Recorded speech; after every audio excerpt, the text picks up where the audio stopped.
Ankleshwar જીઆરડીસીમાં city centre સેક્રેટરીની દાદાગીરી સામે આવી છે। આજીવન મેન્ટેનન્સના રૂપિયા લીધા બાદ 7 વર્ષની મેન્ટેનન્સ ના કરતા કહેવા જતા ગોળ ગોળ ફેરવ્યા હતા। એક ઇસમ રજૂઆત કરવા જતાં લાકડી લઈ મારવાની ધમકી આપી હતી। પોલીસને ફરિયાદ કર્યા બાદ પણ પુનઃ હુમલો કરતા સિટી સેન્ટરના રહીશો સહી ઝુંબેશ કરી પોલીસ સ્ટેશન પહોંચી રજૂઆત કરી હતી। સેક્રેટરી તેના પુત્ર અને તેના માણસ વિરુદ્ધ કાર્યવાહી કરવાની માંગ કરી હતી।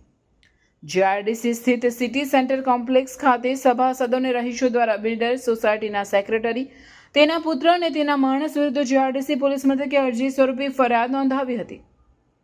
બનાવની વિગતો અનુસાર સોસાયટીના રહીશો દ્વારા 7 થી 8 વર્ષ પૂર્વે જ્યારે દુકાન મકાન ખરીદ્યા ત્યારે આજીવન મેન્ટેનન્સ માટે 25,000 રૂપિયા લીધા હતા, જે બાદ મેન્ટેનન્સ આજ દિન સુધી કરાવ્યું ન હતું અને ગંદકી સહિતની સમસ્યા સર્જાઈ રહી હતી, જે અંગે તેઓ દ્વારા બિલ્ડર અને સોસાયટીમાં પ્રમુખ અને સેક્રેટરીને વારંવાર રજૂઆત કરતા તેઓ દ્વારા ગોળ ગોળ ફેરવી યોગ્ય પ્રત્યુત્તર આપતા ન હતા, જે અંગે ગત 11 નવેમ્બરના રોજ સોસાયટીના એક સભ્ય સંજય બાબુ પટેલ કહેવા જતા તેમની જોડે દાદાગીરી લાકડી લાવી મારવાની ધમકી આપી હતી, જે અંગે તેના દ્વારા પણ પોલીસ ફરિયાદ નોંધાઈ હતી। જો કે ત્યારબાદ પણ ગત 22 મીના રોજ સોસાયટીના સેક્રેટરી વરજાંગ બારૈયા, તેના પુત્ર ધ્રુત્વિક અને તેના માણસ વિપુલ પુનઃ સંજયભાઈએ મારવાની કોશિશ કરી હતી।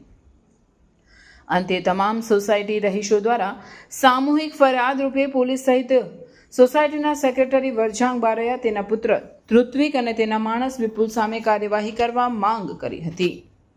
મેં એ કરી આ સિટી સેન્ટર શોપિંગમાં મેં એ શોપ લીધી ત્યારે મેં મેન્ટેનન્સ પેટે 25,000 રૂપિયા આપેલા। તે રીતના બધા શોપિંગમાં જેટલા લોકોએ બી દુકાન ઓફિસ લીધી છે તે બધાએ 25,000 લેકે એમને મેન્ટેનન્સ પેટે પૈસા આપેલા છે, પણ છેલ્લા લગભગ 6-7 વર્ષથી એ લોકો કોઈ જાતનું મેન્ટેન કરતા નથી, નથી પાણીની સુવિધા, નથી સાફ સફાઈની સુવિધા, ને એકલી ગંદકીનું સામ્રાજ્ય ફેલાયેલું છે।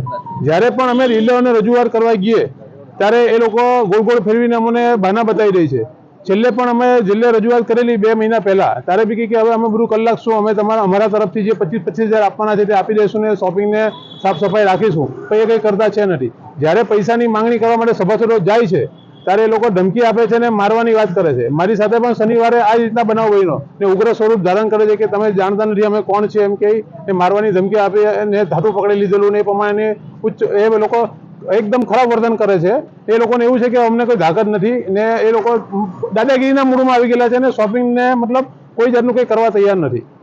અવારનવાર રજૂઆત કરવા છતાં બિલ્ડરો કોઈ જવાબ નથી આપતા। પોલીસ સ્ટેશનમાં પણ અરજી આની પહેલા આપેલી, એનો કોઈ રિસ્પોન્સ નથી આપતા।